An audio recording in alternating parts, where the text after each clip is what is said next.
what should parents be investing in? Even if you manage to package and shepherd and slide them into a good school, they're not thriving when they're there. They arrive tired and burned out and damaged. Yeah. And it becomes this, we're not creating healthy, resilient children. Also, in your experience, how different are Indian students from students or profiles that you see across the board? For Indian students, you're not going to win most times by being the best. You're going to win by being unique. To all the students who feel like, no, grades don't matter, what do you say to them? It's not that grades don't matter, it's that grades are expected. But it's very rare to find a student who's going to be distinguished by grades. Do you see a lot of clones of profiles these days? How do you again sieve through all of this? So it is your foot in the door for that admissions officer to open your file. It's your ticket to the show.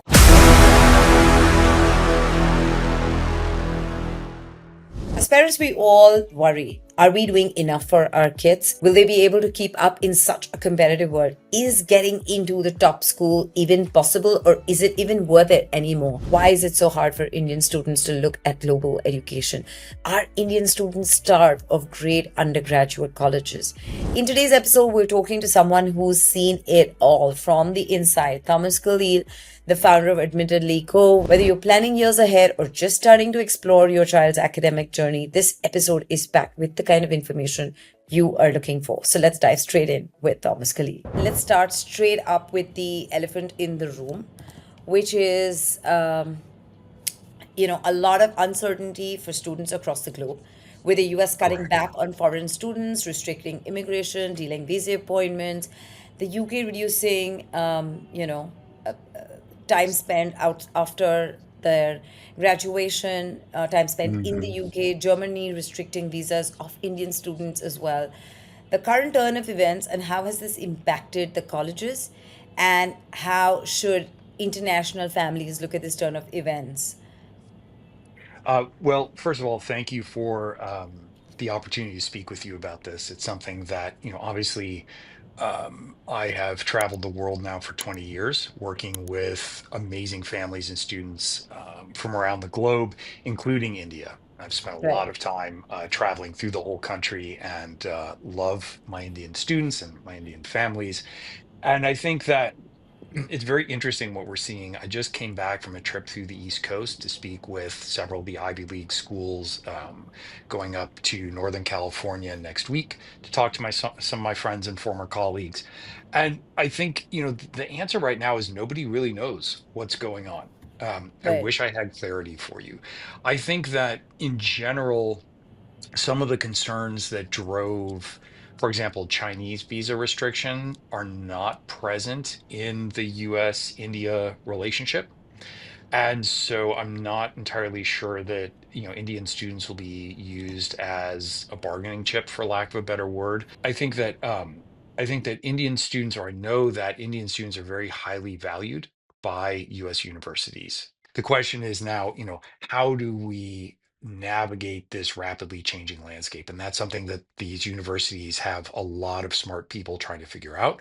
I can tell you that, having run MBA admissions for the Wharton School in the early 2000s, not long after 9/11, we went through similar upheavals with visa restrictions. And so it's something that has happened in the past, has gotten sorted out. I think I know that international students are a huge source of stability, revenue, and just intellectual horsepower for universities. And so it is not something that I think, even in the medium to long term, is going to hold. Tell me, how excited are you about the Indian market, and how much of a role do the Indian students play across the globe for universities across the globe?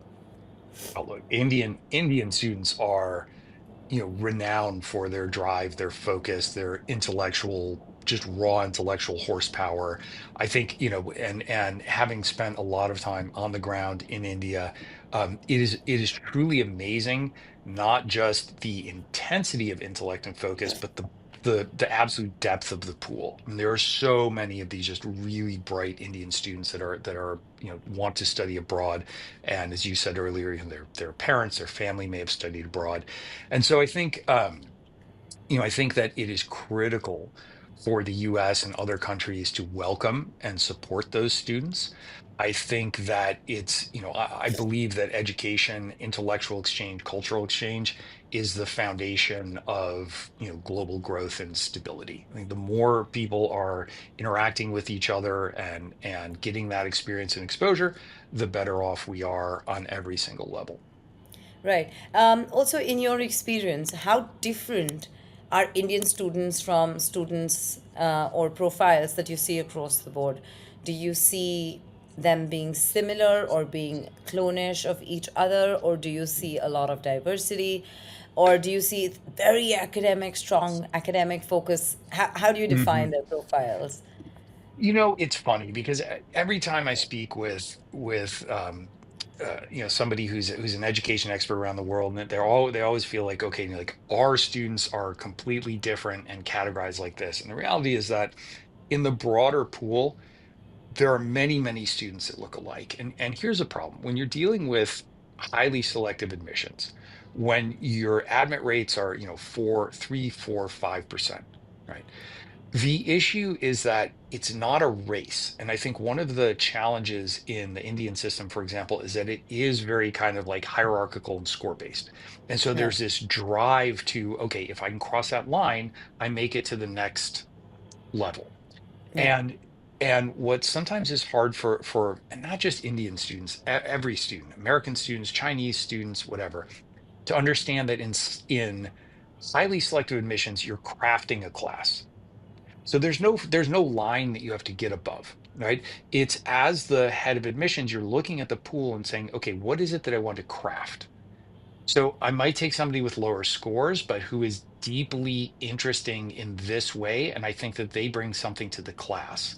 But I might take this person with, outstanding scores because they're going to bring some intellectual horsepower to the class. And so it's building this class. And when you think about 1,200 seats on 50,000 applications, right? You could fill the class with perfect SAT, perfect ACT, and perfect GPA. But then it'd be a very boring monochromatic class, right? And so you really want to what the message that I have for Indian students, because we're talking to Indian students, is you're not going to win most times by being the best. You're going to win by being unique. And this is one of the biggest challenges that I have sometimes with the Indian students because the academic system is so intense and so rigorous that it takes up an enormous part of their time. Yes. And then the question is, okay, how do I distinguish myself outside of that? And we have this insidious passion project that's kind of pervaded the concept of admissions, which admissions officers hate. They tell you they hate it, they tell you don't do it, but it doesn't.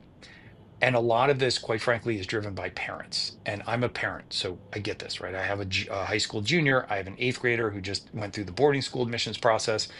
And parents hear things from other parents and it's peer pressure, right? And I understand that, but things like passion projects, people see right through that. And what you see then is you see a lot of because these communities are so tightly knit in India, for example, the top 2% or 1% that you're working with, they're so tightly knit that these rumors kind of gain traction and credibility.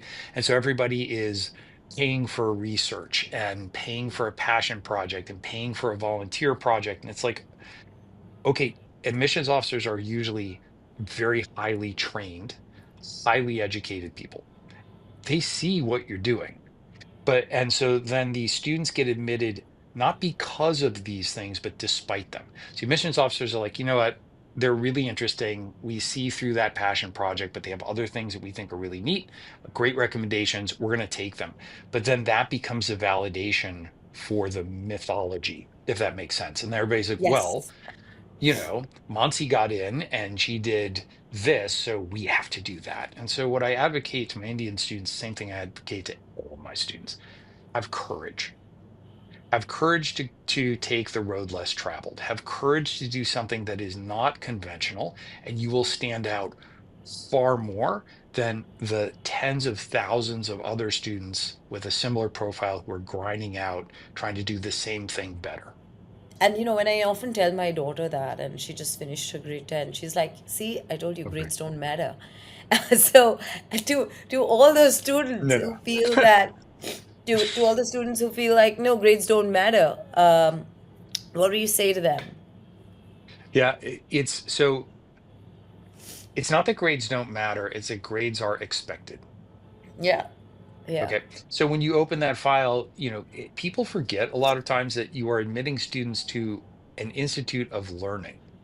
yeah, And so, yes, the grades matter. Your grades absolutely matter. But it's very rare to find a student who's going to be distinguished by grades. yeah. Because if you think about it, how many students have a perfect GPA and a perfect test score?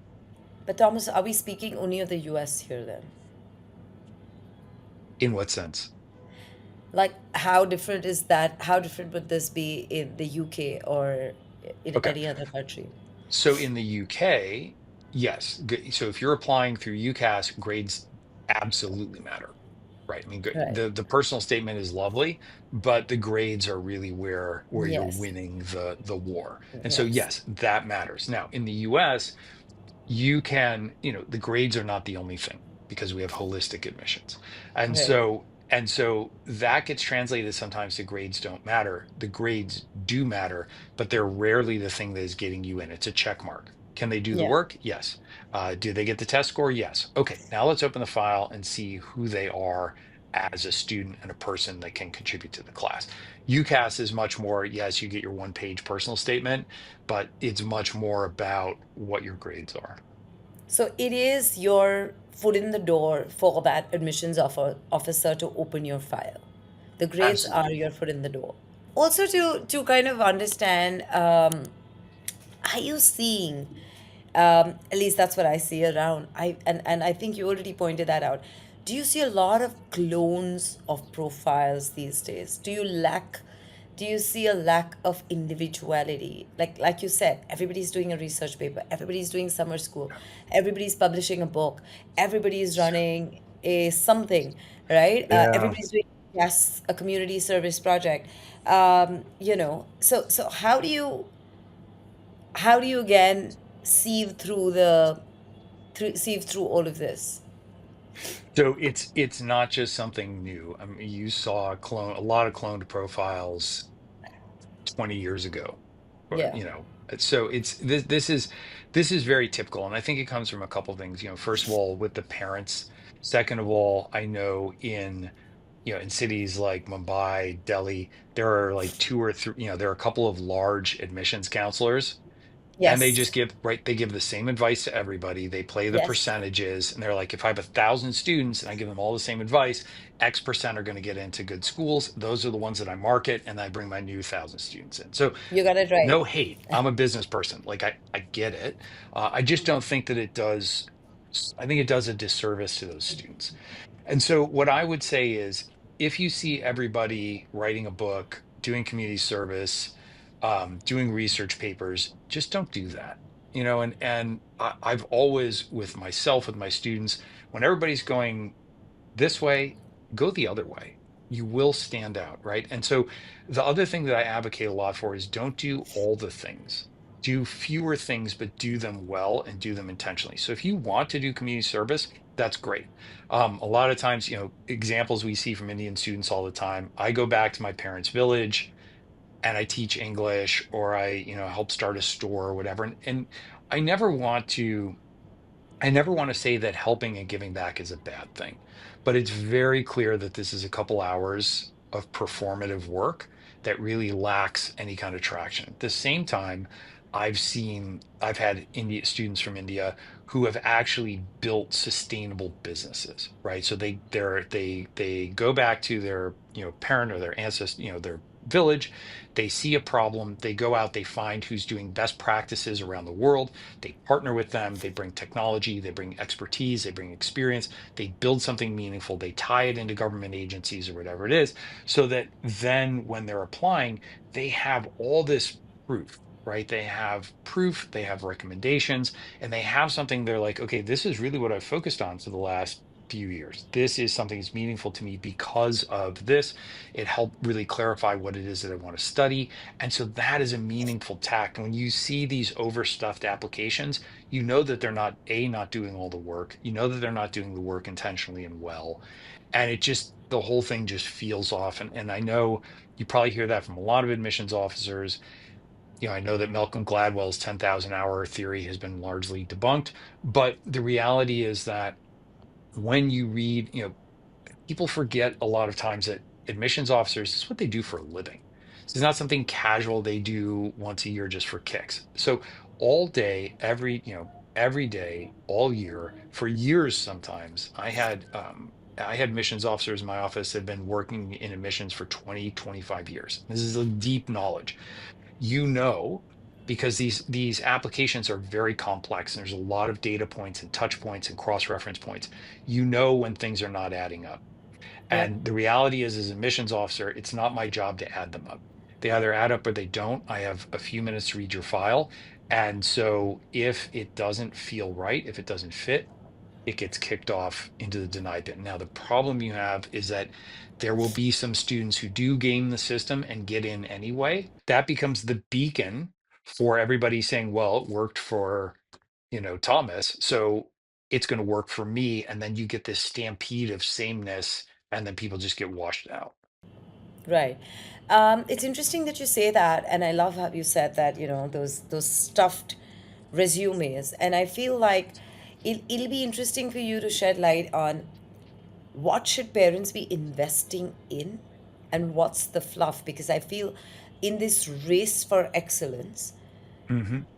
I do see burnout. I do see Oh, it's terrible. kids saying, I don't want to do this.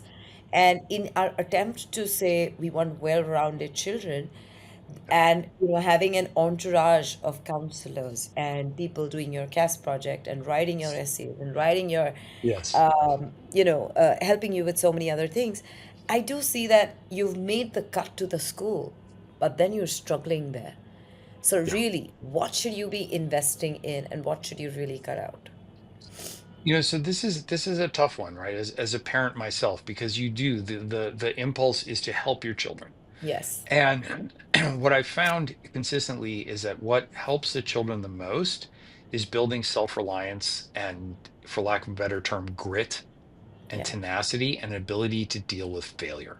Because I think you bring up a really interesting and critical point, which is, even if you manage to package and shepherd and slide them into a good school, they're not thriving when they're there. They arrive tired and burned out and damaged, and they're not ready for they're not ready for the level of competition once they get to the school. Yeah. And it becomes this, we're not creating healthy, resilient children. And so I think, allowing them early on to explore what they're interested in. I have two children, I have three children. They're all immensely different. And so allowing them to figure out, and it's hard sometimes, right? It's hard to dial in teenagers. Yeah. So there is a little bit of push there, but there should be also space, letting them fail, letting them learn from those mistakes, right? Because yeah, there's a difference between critical failure and Yeah.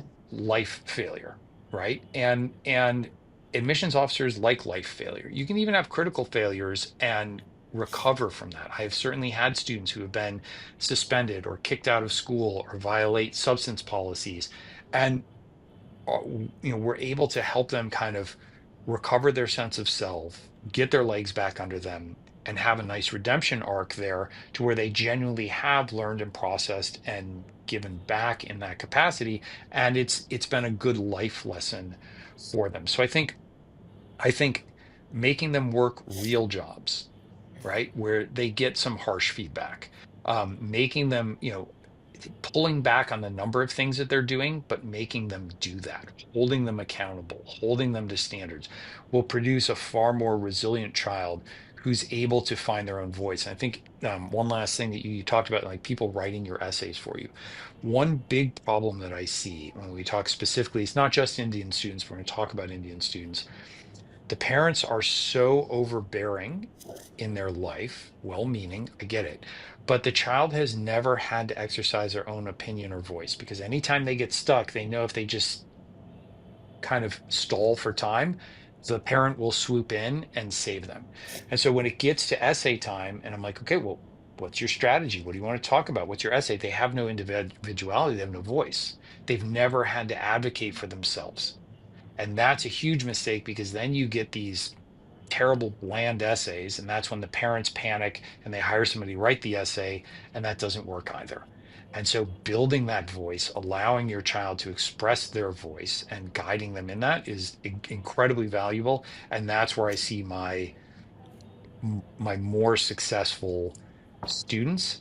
And a lot of sometimes, not a lot of times, but sometimes you'll see that more in the boarding school students because they have been separated from that family cocoon. Yes. They've had to make their own decisions for better or for worse, and they have more independence of thought and voice.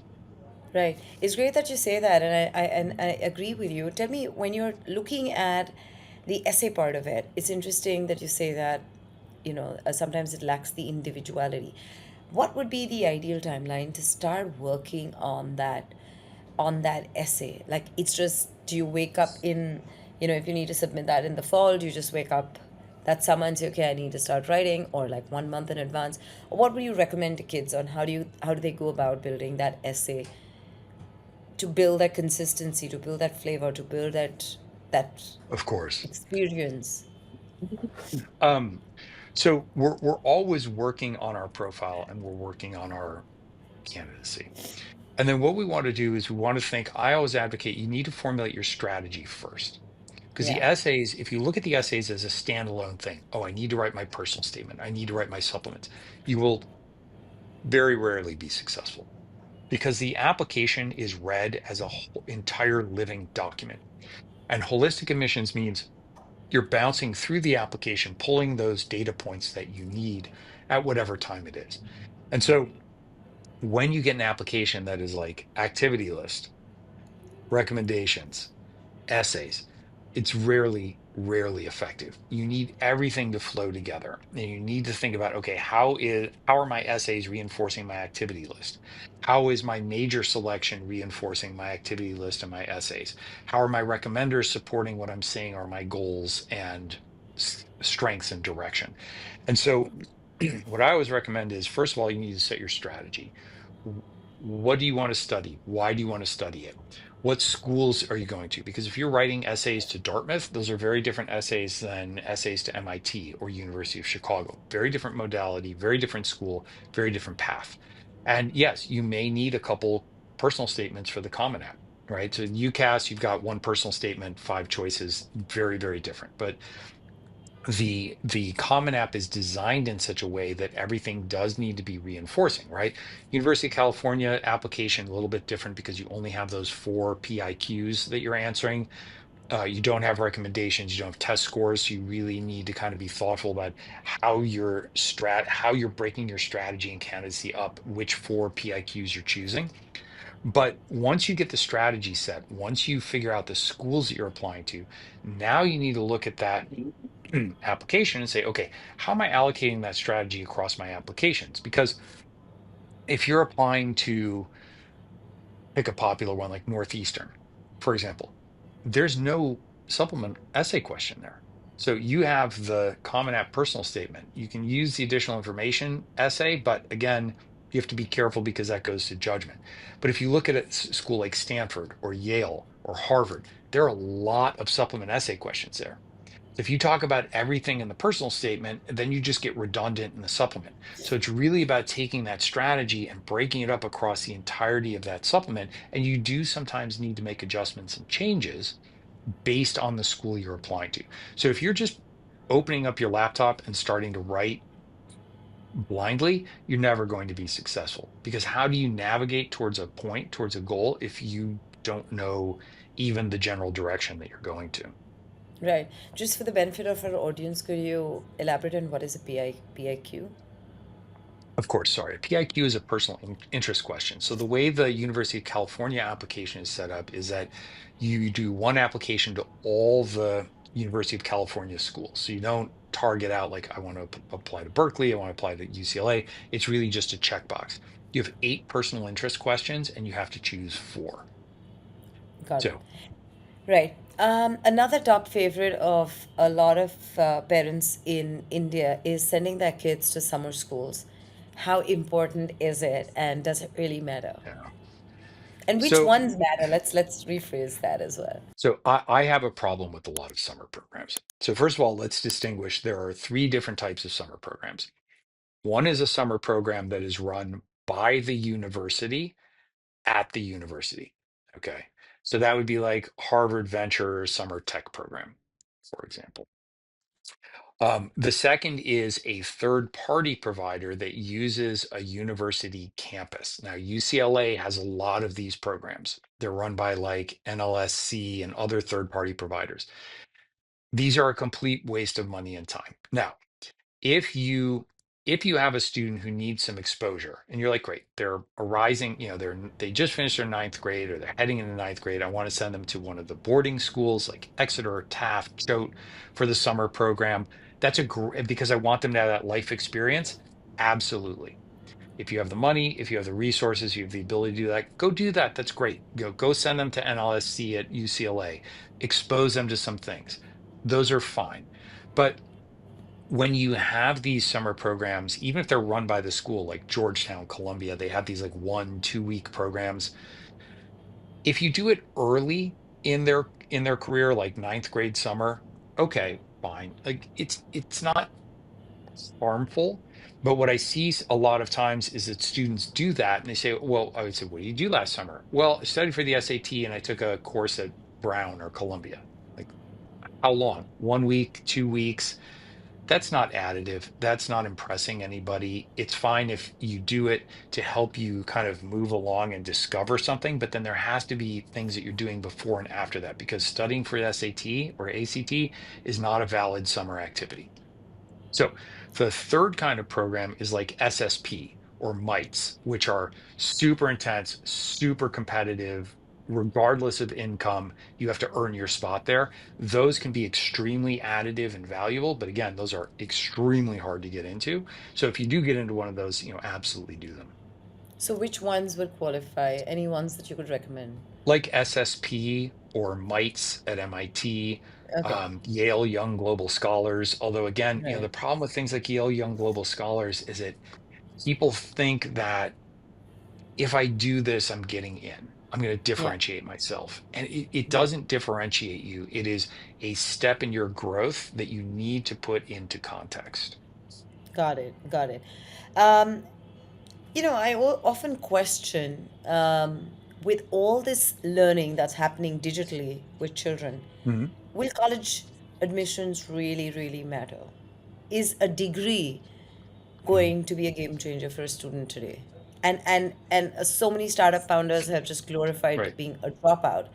That are we Yeah. even looking at a degree changing everything for a child today? I think we need to distinguish between education and learning. So Yeah, learning is something, as you say, that is available online and digitally, and absolutely. And this generation is going to do a lot of learning online, continuing education, continuing growth, development, expertise, absolutely. But what you can never get online is an education. And so the concentration of smart, driven, different, unique people that you get in a top university, graduate program, boarding school, you cannot replicate that online.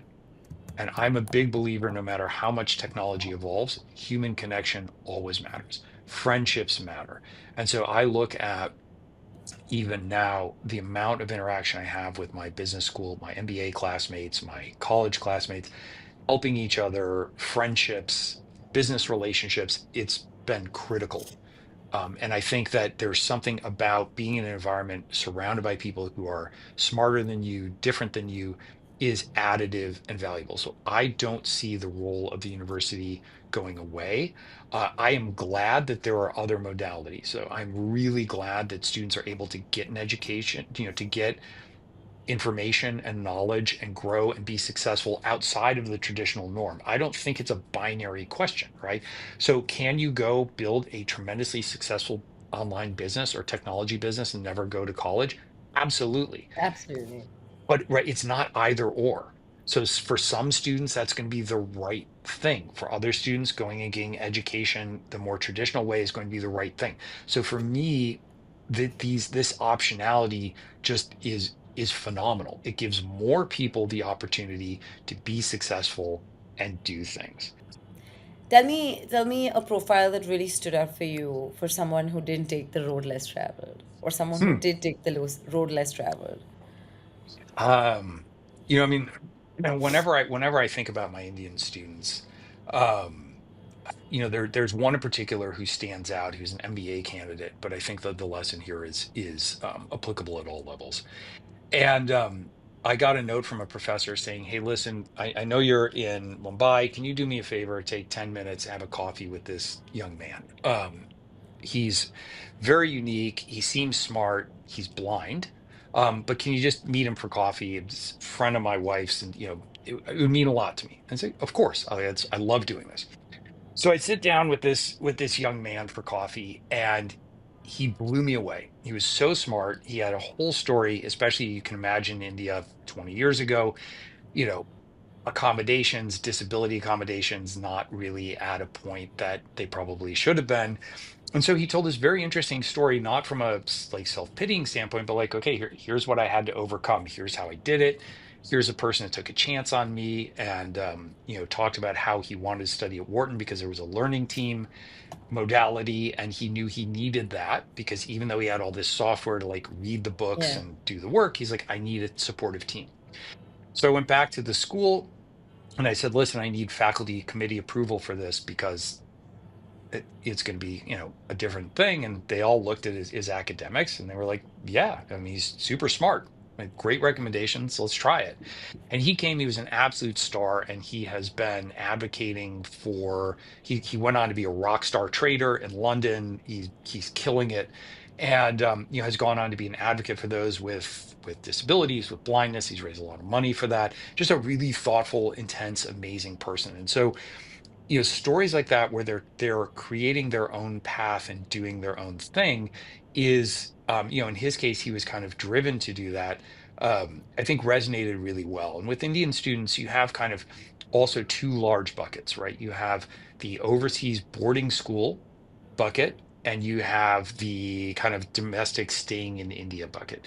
So with the Yeah. boarding school ones, the students that I find that are successful are the ones who aggressively try new things, who get to boarding school and they're like, you know what? I'm not going to do what everybody else is doing. I'm not going to do the same things that all my friends are doing. I'm going to try some new things. And they're getting involved either outside of the boarding school or they're trying new sports. I've had students go, and one young lady in particular, tiny, or probably 100 pounds soaking wet, decide she was going to row crew because there wasn't something that was available. And she was like, yeah, I'm going to challenge myself and try that. Ended up on the girls' varsity boat, ended up being captain just because everybody was like, we thought you were going to be the coxswain, but you ended up being one of the rowers. Never seen anybody work so hard. And it's those kinds of things where they stand out and now they have an interesting story to tell, right? Right. The my Indian student, for example, who in India, you get a lot of family influence, right? And Yeah. so it's very hard sometimes to discern what is real and what is not.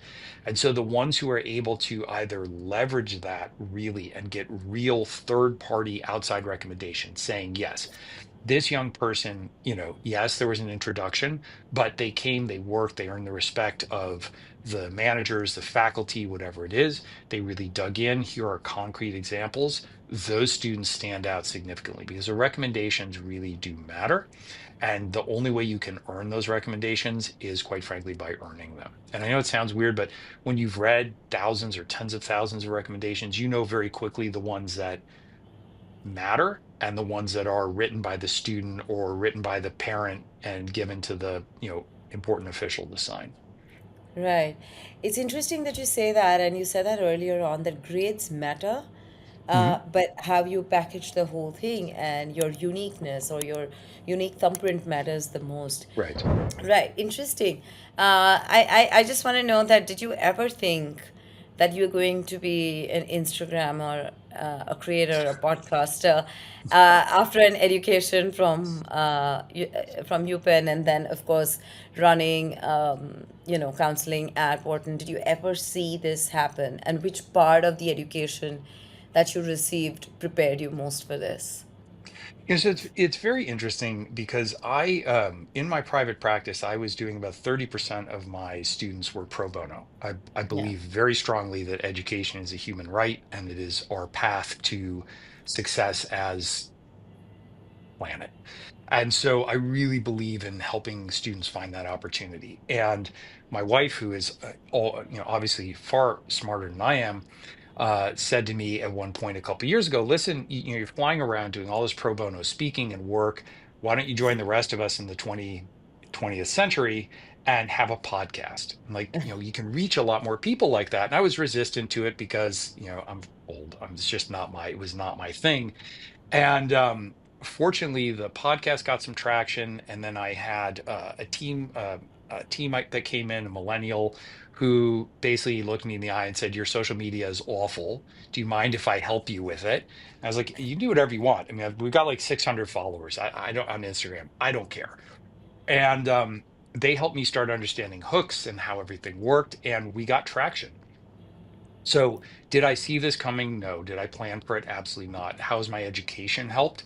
I have an MBA from Wharton, and every part of that MBA helps strategy, marketing, customer segmentation, management. We've got a very large organization at this point across the world, with counselors and operations people and marketing team and all the things that go into this. So, I have built, sold, and or taken public companies over my whole career, and so this is wonderful because it's a learning curve, and Right. you never want to feel like you're too old and experienced to learn. So it's been great for me talking to like young people who are experts in internet and digital marketing, and just learning from them and learning this whole new process, learning how to talk on camera and all that fun stuff. Indians are obsessed with everything STEM. And we believe Mhm. that if you're going to the US, you're paying so much money. The Yes. only way for us to recover and recoup that money Yeah. spent is if you do a STEM course and then you Yeah. get a job and then you can pay back, because only the guys who Right. will do STEM will get really good jobs. If you're doing a liberal arts program, you may not be able to pay that off in a stipulated time. Question: how how do you define the importance of the liberal arts that exist, and how important will they be in the coming years? So I think it's not, yes, it is prevalent in India, that approach, but I think it's becoming, I mean, it's an issue in the US too. And I talk a lot about Absolutely. return on investment. And I Yes. think that students really need to think about return on investment, but oftentimes that gets kind of twisted in a way to where you're looking just at the money exchange immediately after graduation. Again, I think that liberal arts education, especially so for today's generation, by and large, you're going to graduate school, right? If you're serious about your career, you want to do, high level great things, you're pretty much going to graduate school. So, so to me, liberal arts education teaches you how to think.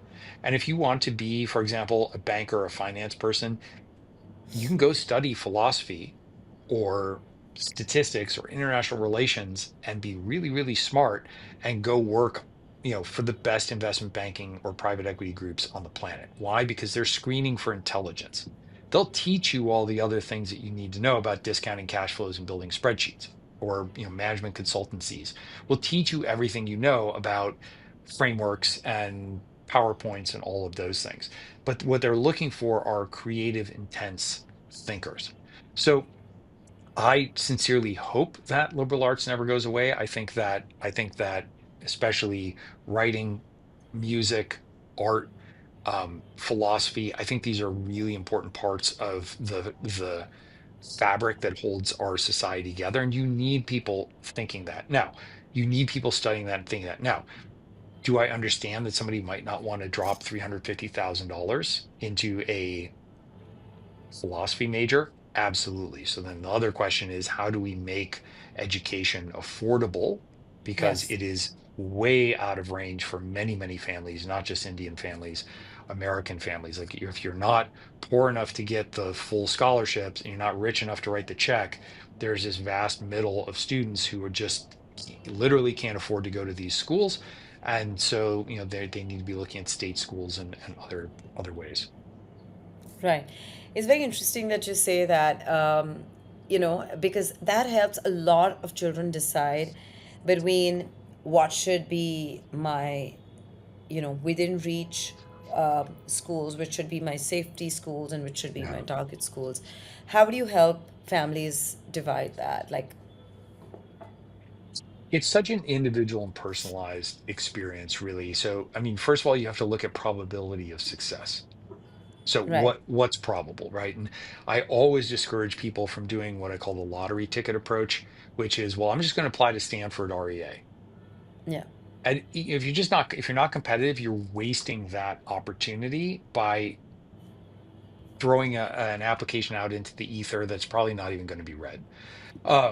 And then you want to look at return on investment. You want to look at longer term career prospects. And what I say is you have to think locally and you have to think creatively. So for example, if you want to work in Southern California, USC is going to be a far more powerful, or UCLA is going to be a far more powerful network for you than Brown or Dartmouth or even Harvard, quite frankly, because it's a very tightly knit alumni group that's very localized, and you'll get very, very far with those relationships. And so we want to build a list. For safety schools, we never want to apply to schools we wouldn't attend. There's no point. Like, why apply to a school that you wouldn't go to anyway? Find other, do the work, find the schools where you're like, okay, I would go here. The return here is worth that. Or even think, and I know this is heresy for Indian parents, I get it. But I do have a lot of international students, for example, who will come to California, go to community college for 2 years, excel academically, the cost is much less, and then flip that into, because of the way the laws work and the transfer process works, flip that into UCLA, UC San Diego, Cal, UC Santa Barbara, really top schools. You save a lot of money on tuition and you get exactly the same education and the same piece of paper and degree at the end. Okay, we're gonna do a little bit of answer in a word. So you can choose to answer it yes, no, agree, disagree, or any word that comes to mind when I ask that question. If you're Okay, a girl in STEM, you have an advantage. maybe. Indian city kids are all clone-like profiles. Oftentimes. Okay, I'm loving the diplomacy, or should I say I'm not loving the diplomacy? No, well, the problem is that it's not diplomacy, right? So women, so like when you think about girls in STEM, do they stand out in STEM? Yes, but right now there are far more highly qualified female applicants than male applicants. So actually they're having to protect and hold seats for the men, not the women. So yes, STEM is more male biased, but overall the pool is more female biased. And so Right, this mythology that if you're just a, average girl in STEM, you have an advantage is not true. right, So, sorry, interesting. I know everything's a nuance. It's,